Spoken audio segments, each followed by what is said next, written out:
আজকে আলোচনা করবো বৃষ রাশির হচ্ছে আগামী 3 মাস কেমন যাবে, মানে অক্টোবর, নভেম্বর আর ডিসেম্বর। এই 3 মাস কেমন থাকবে শরীর, স্বাস্থ্য, কেরিয়ার, ভাগ্য, লাভ লাইফ, ম্যারেজ লাইফ, ব্যবসা, এভরিথিং হচ্ছে থাকবে আলোচনা এই ভিডিওর মধ্যে। কেরিয়ার কেমন যাবে তার সাথে থাকবে উপায়। অবশ্যই যদি ভিডিও ভালো লাগলে অবশ্যই লাইক, শেয়ার আর সাবস্ক্রাইব করতে হবে, আর তার সাথে থাকবে হচ্ছে উপায়। এবার হচ্ছে জেনে নেবো বৃষ রাশির হচ্ছে গ্রহগুলো কে কোথায় বসে আছে। প্রথমেই হচ্ছে আপনার রাশিতে বসে আছে বৃষ রাশিতে প্রথম ফার্স্ট হাউসে বসে আছে বৃহস্পতিদেব, সেকেন্ড হাউসে বসে আছে মঙ্গল, আপনার 10 হাউসে বসে আছে শনি, 11 হাউসে বসে আছে রাহু, আর আপনার হচ্ছে পঞ্চম হাউসে বসে আছে সূর্য, বুধ আর কেতু, আর শুক্র বসে আছে 6 হাউসে। আপনার রাশি স্বামী শুক্র হচ্ছে রাশি চেঞ্জ করবে 31শে অক্টোবর। 31শে অক্টোবর রাশি চেঞ্জ করে কেন্দ্রে আসবে। 31শে অক্টোবরের আগে অবধি কিন্তু আপনার শত্রু, ঋণ, রোগ সবেতে হচ্ছে বিজয় করবেন। নিজের রাশিতে বসে কিন্তু বিপরীত রাজযোগ বানাচ্ছে। এই টাইমে আপনার লাভ হবে, কোনো কাজে জয় হতে পারে। স্বাস্থ্য কিন্তু এই টাইমে ভালো। রাজনীতি করলে কিন্তু খেয়াল দেওয়া দরকার নেই এই টাইমে। রাজনীতি আপনার সাথে হলেও সেটা আপনাকে কেউ কিছু করতে পারবে না। তারপর ঋণের প্রবলেম থাকলে এই টাইমে ঠিক হয়ে যাবে। ঋণ থেকে ঠিক কিভাবে বেরিয়ে যাবেন আপনি নিজেও বুঝে উঠতে পারবেন না। স্বাস্থ্য কিন্তু আপনার এই টাইমে ভালো যাবে। 7 নভেম্বর আপনার 8 হাউসে আসবে, 8 হাউসে থাকবে, আর থাকবে হচ্ছে 2রা ডিসেম্বর অবধি। তারপর ইমিউনিটি সিস্টেমে কিন্তু একটু ওয়ার্ক করতে হবে। বাইরে খাবার খেলে প্রবলেম হতে পারে এই টাইমে। কফ, কোল্ড কিন্তু এই টাইমে হবার একটা চান্স দেখা যাচ্ছে। তাই স্বাস্থ্যের হচ্ছে মোট খেয়াল রাখতে হবে। 7 নভেম্বর থেকে 2রা ডিসেম্বর এই টাইম পিরিয়ডে একটু শরীর খারাপ হবার সম্ভাবনা কিন্তু দেখা যাচ্ছে, কারণ আপনার রাশি স্বামী শুক্র হচ্ছে 8 হাউসে প্রবেশ করবে। এবার হচ্ছে জেনে নেব বৃষ রাশির বিদ্যার্থীদের পড়াশোনা কেমন থাকবে। আপনার পঞ্চম হাউসে বসে আছে সূর্য, বুধ, তার সাথে কেতু। কেতু হচ্ছে একটা অতৃপ্ত প্ল্যানেট, যেখানে বসে সেখানে কিন্তু অতৃপ্ত দেয়। পড়াশোনা নিয়ে একটা প্রশ্ন থাকবে, যা পড়ছি তা ঠিক পড়ছি, আমার ঠিক পড়ছি, সেই নিয়ে আমি জীবনে কিছু করতে পারবো কি না, এরকম একটা সমস্যা থাকবে। পঞ্চম হাউসে বসে আছে এই টাইমে, সেখানে বসবে, সেখানে প্রশ্নচিহ্ন তৈরি করবে। তারপর হচ্ছে অক্টোবর, পড়াশোনা কিন্তু ভালো যাবে অক্টোবর মাসটা। নভেম্বরে কিন্তু বুধ বৃশ্চিক রাশিতে প্রবেশ করবে, তাই আসবে। তাই 20 নভেম্বর থেকে 7 ডিসেম্বর অবধি কিন্তু খেয়াল রাখতে হবে, কেন বুধ পরিবর্তন হবে। বুধের পরিবর্তন হবে 8 থেকে 10 নভেম্বর থেকে। পড়াশোনা কিন্তু আবার ভালো হয়ে যাবে যখন বুধ পরিবর্তন করবে 8 থেকে 10 নভেম্বর, তখন পড়াশোনা আবার ভালো যাবে।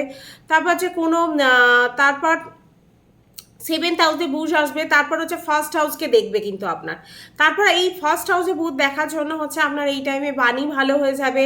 তারপর হচ্ছে আপনার বাণী ভালো হবে, আপনার দেখবেন ওয়ে অফ টকিং ভালো হবে, সব কিছু কিন্তু এই টাইমে ভালো হবে। তারপর কোনো পরিবর্তন বা অ্যাডমিশনের জন্য কিন্তু এই টাইম পিরিয়ডটা খুব ভালো হবে। যে কোনো অ্যাডমিশনের জন্য বা পড়াশোনার ক্ষেত্রে ভালো এই টাইম পিরিয়ডটা।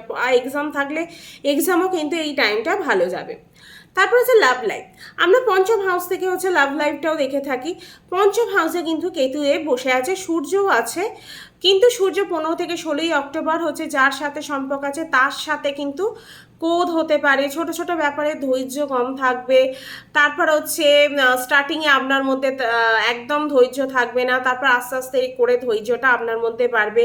একজনের মধ্যে সংখ্যা উৎপন্ন হবে, এরকম একটা টেন্ডেন্সি কিন্তু হচ্ছে, তা নিয়ে কিন্তু ঝগড়া হতে পারে। পঞ্চম হাউসে কেতু আছে, তাই সংখ্যার জন্য পজিটিভ হয়ে যেতে পারেন। সন্দেহ করা, তারপর হচ্ছে লেগে থাকা স্টার্টিং করবে। মিড নভেম্বর অবধি কিন্তু আপনার মোটামুটি খেয়াল রাখতে হবে, নালে কিন্তু সংখ্যা উৎপন্ন হতে পারে মিড নভেম্বর অবধি। কিন্তু 8 থেকে 10 নভেম্বর থেকে আবার ভালো হয়ে যাবে, মোটামুটি ভালো হতে শুরু করবে 8 থেকে 10 নভেম্বর, কিন্তু তাও মিড নভেম্বর অবধি কিন্তু খেয়াল রাখতে হবে লাভ লাইফের ক্ষেত্রে। বুধ যখন কেন্দ্রে থাকবে, ফিলিংস থাকবে, ভাইবস থাকবে, গুড ভাইবস একটা থাকবে, পজিটিভ থাকবে। 10 নভেম্বর অবধি ভালো দেখা যাচ্ছে কিন্তু আপনার লাভ লাইফ। তার আগে কিন্তু একটু খেয়াল রাখতে হবে, নাহলে কিন্তু সমস্যা কিন্তু এই টাইমে হতে পারে। তারপরে যে ভাগ্য কেমন থাকবে আপনার এই টাইমে, ভাগ্য সাথ দেবে কি আদৌ 3 মাস? ভাগ্য, রাহু হচ্ছে আপনার 11 হাউসে কিন্তু বসে আছে, তাই আপনাকে কিন্তু প্রফিট দেবে এই টাইমে। ইনকাম নিয়ে আসবে, কিভাবে ইনকাম বাড়ানো যায় তা নিয়ে ভাববেন। সাইড ইনকাম কি করে করা যায়, শর্টকাটভাবে কিভাবে ইনকাম করা যায়, এইভাবেও কিন্তু ইনকাম, মানে অল টাইম আপনি কি করে ইনকামটা বাড়ানো যায় এটা কিন্তু মাথায় আপনাকে আনবে। রাহু, জুয়া, লটারি এইসব থেকেও টাকা আসবে, টাকা লাগাতে পারেন এই টাইমে। তারপর হচ্ছে ম্যারেজ লাইফ। ম্যারিড লাইফের ক্ষেত্রে হচ্ছে 7th লর্ড হচ্ছে মঙ্গল আপনার 2nd হাউসে আছে, 3rd হাউসে এই টাইমে প্রবেশ করবে 20 অক্টোবর থেকে কর্কট রাশিতে, ডিসেম্বর অবধি কিন্তু থাকবে। তাই খেয়াল রাখতে হবে 20 অক্টোবরের আগে কিন্তু ম্যারিড লাইফ কিন্তু আপনার ভালো, কিন্তু তারপর একটু খেয়াল রাখতে হবে যাতে ঝগড়া না হয়ে যায়, কোনো ছোটো ছোটো ম্যাটারে ইরিটেশন না হয়ে যায়। তারপর হচ্ছে গোচর অনুযায়ী কিন্তু আপনার ফল দেবে, তাই বিবাহিত জীবনে আপ ডাউন কিন্তু যাই মোটামুটি, কেন গোচর অনুযায়ী আপনার গ্রহ নক্ষত্রের প্রভাব কিন্তু আমাদের ওপর পড়বে, তার জন্য লাইফে কিন্তু আপ ডাউন একটা লেগেই থাকে লাইফে। তাই সেই মতোই কিন্তু আমাদের গোচরের ফল অনুযায়ী কিন্তু আমাদের ম্যারেড লাইফটাও সেরকম যাবে। ম্যারেড লাইফ বা কেরিয়ার সব কিছুতেই আমাদের একটা প্রভাব ফেলে গ্রহ নক্ষত্র। এবার হচ্ছে কেরিয়ার নিয়ে আলোচনা করবো। আপনার 10 হাউসে কেরিয়ারের ঘর, যেখানে শনিদেব কিন্তু বসে আছে, ভাগ্যে ঘর 9th হাউসে কিন্তু শনিদেব ফল দিচ্ছে। কেন 9th হাউসে ফল দেবে, কেন এখন শনিদেব হচ্ছে বক্রি হয়ে আছে, 10 হাউসে বসে থাকলেও 9th হাউসের ফল দেবে। তাই 14ই নভেম্বর থেকে কিন্তু শনিদেব হচ্ছে মার্গী হয়ে যাবে। তারপর আপনার সঠিক দিশা, সঠিক কর্মক্ষেত্রে সবই কিন্তু আপনি ঠিক খুঁজে পাবেন। তারপর যে ব্যক্তি কেরিয়ার নিয়ে চিন্তা ছিল বা কেরিয়ারে অনেক বড় প্রবলেম আসছিল, সেই 14ই নভেম্বর পর থেকে কিন্তু যখনই শনিদেব মার্গী হয়ে যাবে, তারপর স্যাটিসফ্যাকশন থাকবে, এনার্জি থাকবে, কনফিডেন্স থাকবে আপনার কাজের মধ্যে, কাজ নিয়ে আপনি সিরিয়াস হয়ে যাবেন, কাজ নিয়ে আপনি চিন্তা করবেন, ঠিক হতে শুরু করবে আপনার কেরিয়ারে বা কেরিয়ারের ক্ষেত্রে বা কাজের ক্ষেত্রে কোনো সমস্যা থাকলে 14ই নভেম্বর পর থেকে সেই কাজের ক্ষেত্রে বা কাজের জন্য সেই সমস্যাগুলো আস্তে আস্তে দেখবেন সমাধান হতে শুরু করে দিয়েছে। তারপর হচ্ছে 14ই নভেম্বর পর কিন্তু শনিদেব যখনই মার্গী হবে, শশ নামক রাজযোগটা কিন্তু তখন পুরোপুরি কিন্তু আপনারা ফল পাবেন। মঙ্গল দেখবে 10 হাউসকে 20 অক্টোবর থেকে, তাই রাহু 12 হাউসে আছে, মঙ্গল কিন্তু 10 হাউসকে দেখলেও ট্রাভেলের যোগ হবে। তার বসের সাথে একটু ঝগড়া হতে পারে, বাণীর দিকে একটু খেয়াল রাখতে হবে, জেদ এই টাইমে করা যাবে না, কারোর ওপর কিছু চাপিয়ে দেওয়া যাবে না। সূর্য বৃশ্চিক রাশিতে আসবে 16ই নভেম্বর, থাকবে 15ই ডিসেম্বর অবধি। এই টাইমে কিন্তু আপনার বাণীর খেয়াল রাখতে হবে, হঠকারীভাবে কোনো কাজ করলে কিন্তু সেই কাজ কিন্তু ভুল হয়ে যেতে পারে। সবসময় কাজে একটা ফোকাস থাকতে হবে। 14ই নভেম্বর পর কিন্তু শনি মার্গী হলে চাকরির যোগ হবে। যারা এতদিন চাকরি খুঁজছিলেন, কবে চাকরি পাবো, তারা কিন্তু 14ই নভেম্বর পর কিন্তু চাকরির যোগ তৈরি হচ্ছে, বা জবে চেঞ্জ করতে চাইছেন তাদের পরিবর্তনের যোগ আছে, প্রমোশন হওয়ার যোগ আছে।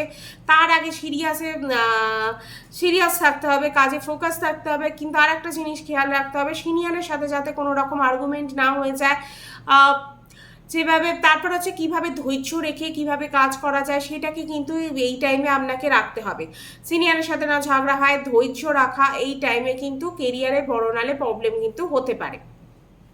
বৃহস্পতি 1st হাউসে আছে, যা করবেন আপনাকে মোটামুটি তাও আপনাকে বাঁচিয়ে দেবে বৃহস্পতি দেব। নেম ফেম কিন্তু এই টাইমে আপনাকে দেবে, সামাজিক কাজ করাবে, সোশ্যাল ওয়ার্ক করাবে, ম্যাচুরিটি দান করবে এই টাইমে আপনাকে বৃহস্পতি দেব, মোটামুটি আপনাকে কভার আপ করার চেষ্টা করবে কিন্তু।